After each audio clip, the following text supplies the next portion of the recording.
I'm a preacher of the good word, collector of knives, with an eye for the metal and a faith that survives.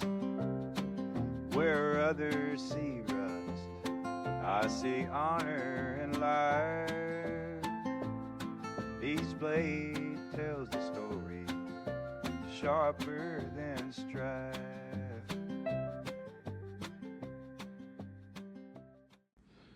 What's going on, guys? Nate back with you again from Green's Blade Revival. Been a day or two since we've done a video, and we're going to just do a quick tabletop tonight. Still trying to work on my area, still trying to wait on my new building to get here so I can get it set up, and that'll probably be a series of videos that we'll do once I get it on my property and start setting it up. And hope this setup's all right for tonight. I got a new tripod, and I don't know if I like it or not. I got it for like travel and stuff because it folds up, but it's not doing too good right now. But we'll just go with the flow this evening and see where it takes us. But got a couple mail calls, or a mail call, and then I met up with another YouTuber the other day, and then bought a couple knives at our local case dealer. Maybe weekend before last. Like I said, it's been a while. I was trying to play catch up. My family is going on vacation, a little short vacation this week. Then we go on a big family vacation in a couple weeks, so I'm looking forward to that.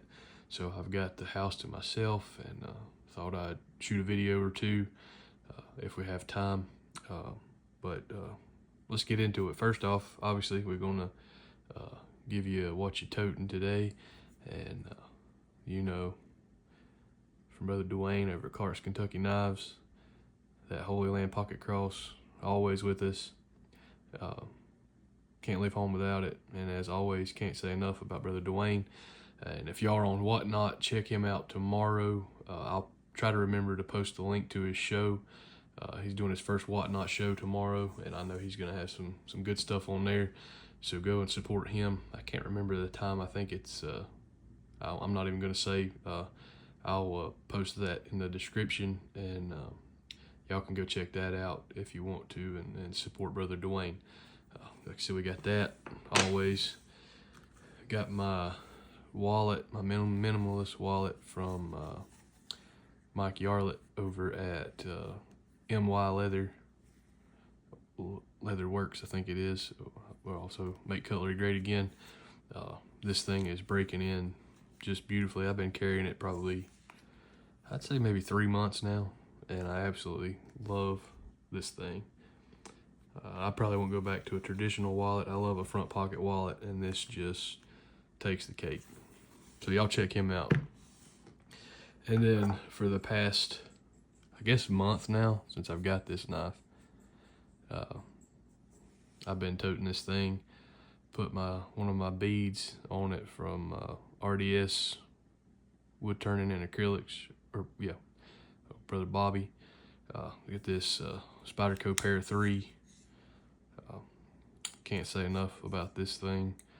I've actually got another one on the way that I was actually blessed with. A buddy of mine wanted to give it to me, so I'll hopefully be picking that up this weekend, and we may do some mods on that one, change some pocket clips out, maybe some inserts and hardware and stuff, maybe scales, but I haven't carried anything else but this thing since I got it.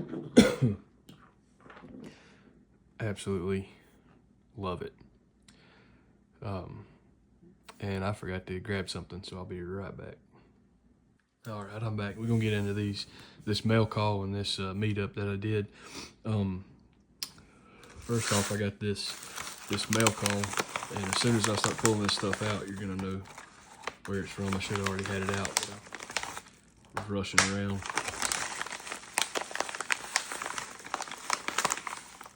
Set this out of the way here. So this mail call comes from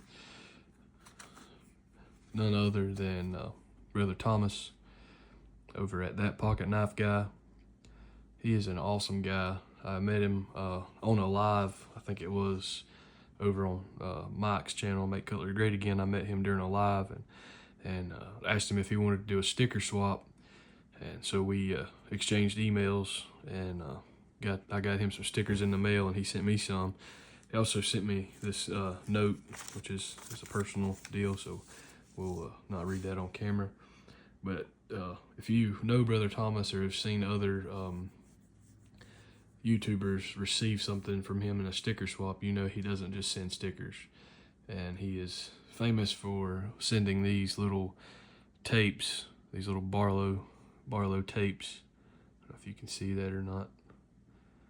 So that little 6-foot tape. Awesome little things. This is going to go in my pocket from now on. Excuse me. And we'll be toting that, putting that in the lineup. So cool. It's got some charts on the back here. You can conversion chart, and that's just awesome. I also sent me a paracord bracelet. He said put this in my bug out bag, which he didn't know that I tote somewhat of a bug out bag in my car all the time, so I'll be putting that on there and keeping that with me. So thank you for that, Brother Thomas. And then he sent this little toothpick. Some beautiful little toothpick. That's some fat, I don't know if that's stag or bone, but it's gorgeous regardless. It's just a little no-name toothpick, but that is beautiful. We'll put that in our keep forever pile. It's a good looking little knife. So thank you for that, Brother Thomas. Thank you for doing the sticker swap, and thank you for being an awesome friend, new friend, and looking forward to growing that friendship. And as you said, I believe it was in your video today, and enjoy breaking bread with you one day if we get the chance. Sorry, I'm a little slow talking tonight. I'm dealing with allergies again. Next is I've met up with Jerry Phillips, which I think he is Jerry, that Shelby Knife Guy, on YouTube. I'll link both of these guys in the description. He only lives about 32 minutes away from me, so we met halfway. Earlier this week, he had made me a slip. I met him at the last South Carolina knife meet there in Anderson, South Carolina. Met him and George Bramlett, two awesome guys, and found out that actually we all three live about 30 minutes apart from each other. And he had told me that he was going to make me a slip as a gift, and so I met up with him the other day and got that. And I'd also asked him to if he would make me a little slip for my pocket cross, because I keep, every time I pull my phone or something out of my pocket, it falls out, and I've lost one already. So he graciously made me this little pocket slip for my pocket cross. So I'm going to go ahead and put that in there. I've already tested it. It works great. So it fits right in there. That'll fit in my pocket nice. So Brother Jerry, thank you for that. He also made me this slip, and I've already picked out the knife that I'm going to put in there. I forgot I had this knife. It's I think it's an 87 pattern. It's a 1989 birth year knife that my dad picked up for me. I had to get a hold of Case to get a new badge for it, but this will be going in here. But he made this slip for me, put my name on it, and put his maker's mark on the back, and a 12-gauge shotgun shell, and a bull skull. Did a really good job on this, good burnishing. So we're going to put that into rotation. Like I said, I've been carrying only that Spyderco, that Paramilitary 3, for the last little bit, but I'm going to stick this in my pocket tomorrow and tote that. He also gave me a couple knives. This one, Canoe, I think he said this was wood handles. It's a whitetail cutlery. Little canoe. Good looking little knife.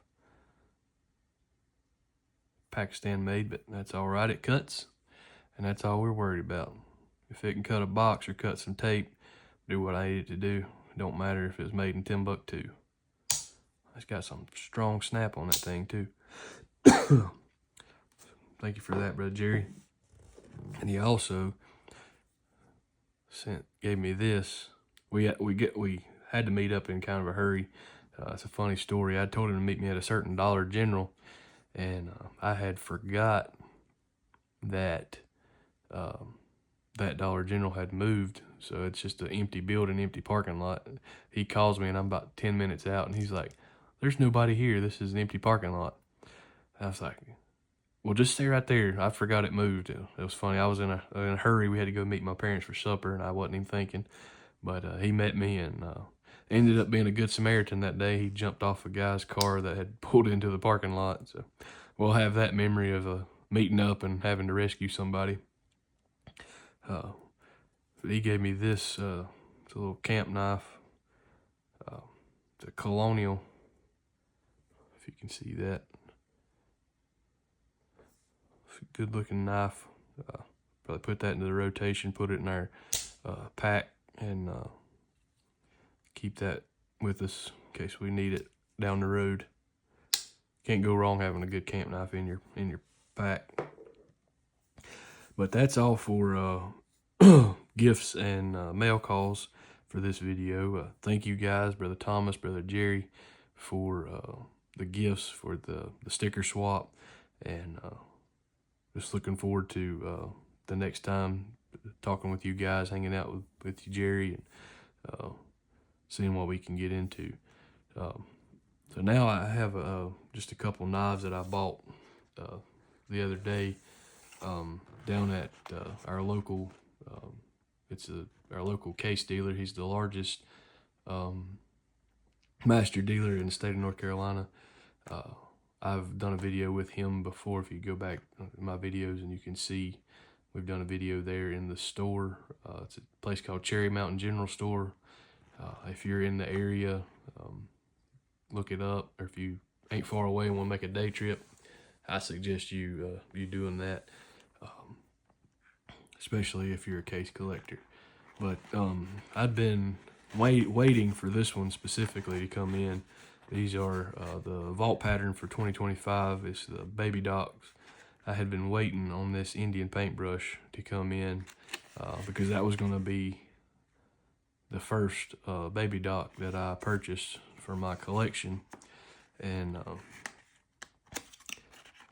so I finally went in there. We took some friends that were in town. We took them by there, and he was like, "The Indian paintbrushes are finally here." So I was able to get this one, and he actually saved me one. He put it back for me that had good coloration on it. And shout out to Mr. Craig. Thank you for that. I absolutely love the coloring on this thing. It's absolutely gorgeous on the show side and the pile side. Not as much yellow on the pile side, but still beautiful. Of course, it's got the pen blade and then the spatula.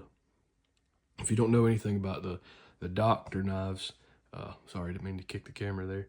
If you don't know anything about the doctor's knives, they obviously used the blade for different things, but the spatula, they used it for doling out medicines like powders and different things if they were mixing medicines, and used it to mix the medications. And also, if I'm not mistaken, they used it for tongue depressor. Yeah, it was a multi-purpose tool for a doctor, for a traveling doctor, or one that would make house calls back in the day. But we got that one. And then we also picked up this Amber Bone Peach Seed Jig Baby Doc as well. Some people don't like them because they're too small, but I think they're awesome little knives for a collection. And I haven't been one to collect vault patterns before. I mean, like I said, I've only been collecting, like, really collecting case knives for maybe 2 years now. I have a razor from last year, but I wanted to collect these this year because I think they're cool looking. They're obviously every knife has a bit of history to it, but the history behind these being the doctor's knives and what they were used for, I thought that was pretty cool. It's absolutely beautiful. That amber bone is gorgeous on that knife.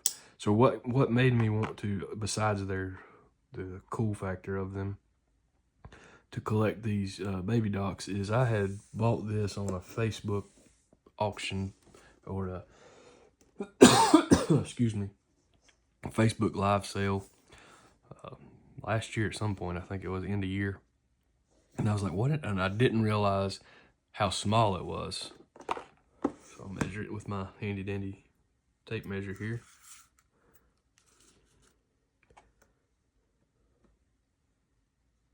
Like 6.5 by 8.5, and I didn't realize how small it was, and I was like, what in the world am I gonna put in this thing to show off? But all my knives are bigger, and I would be able to put like one knife in it, and that would kind of defeat the purpose. But and I've got to get some material to go over that foam, but I think these little baby docs will fit perfect in here. I can put a good many. Put at least maybe 10, if not 15 or so in here, if I don't open them. But I don't know, we'll have to figure out how they go in here once I get some material to go on the foam there. But that's my latest purchases. That's my latest haul, I guess you would call it, along with the gifts and the swaps that we've done. I think we may have another 1 or 2 on the way, and then hopefully sooner rather than later, we'll be able to get in the new office / man cave / YouTube video studio, whatever you want to call it, and get that set up, get some displays going, and get a more stable area to do some videos. But thank you guys for tuning in tonight. Looking forward to the next one. If you're going to Blade Show this weekend, I'm jealous. I'm having to, well, no, I don't have to. I get to go and preach for a really good friend of mine this weekend at his church in Alabama. So we're looking for a good time there, looking for a good move of the Lord there. But if you're going to Blade Show this weekend, have fun, be safe, buy all the knives. You can tell your wife I said so. Buy all the knives, take all the pictures, grab all the stickers, all the swag that the different booths are giving out. That's my favorite thing. I like to go and get. I love stickers. I love magnets or whatever. So if you're going, have a great time, make new friends, reconnect with old ones. I believe it'll be a good time, and that would bring me to maybe a little bit of a thought this evening on friendship. Friendship is a great thing to have. You have to have friends to live, to get by. You have to have people to talk to. You have to have those that you can confide in. But there's no greater friend than the one who laid down his life for you. John 15:13 says, "Greater love hath no man than one that would lay down his life for a friend." And he's done that. And there's only a handful of people outside of my family that I would willingly lay down my life for. And but he chose, knowing the life that I would live, because he created me. He knew before the foundation of the world what I would do, but he gave me that pardon on Calvary. He died for us that we could live for him. And knowing that we're human and we still want to make mistakes because we're still in this flesh, knowing that things are not always going to go our way and we're not always going to respond the right way, but yet he laid down his life for me and for you. And I just thank God for him being such a friend to me in my lowest times, in my lowest places, my darkest hours. He's always there. You know, there's people that I can call when I'm down. There's people that I can call when I'm out, when I need a friend, when I need someone to talk to. But you know, they also have a life as well. They may not be able to talk right then, or they may not be able to really be able to get deep with you and be able to talk you through these things. But there is always that one friend that sticketh closer than a brother, and he's always going to be there for you no matter what. Maybe sometimes when you talk to him, you don't feel like he's moving, but he's always there. You know, he's always willing to be that shoulder for you to cry on. And let's not forget that this evening. Let's not forget that he's always there through the storms of life. He's always there. Maybe when we're in the middle of a storm, we're out on our boat of life, and we got to remember that he's just asleep in the back of the boat, and it's time to wake Jesus, and he's there. We just got to realize that we need him. So with that said tonight, guys, God bless you. I pray that something has been said tonight in the last few minutes of this little message that I've brought to you. The Lord's put up on my heart, that something's been said that will speak to you. And just know that if you need a friend here on earth, I'm your guy. I'll be willing to talk to you, be willing to pray with you. And with that said, we're going to say good night. We've already been 21 minutes here. That said, we're going to say good night, God bless, and let's get another one saved.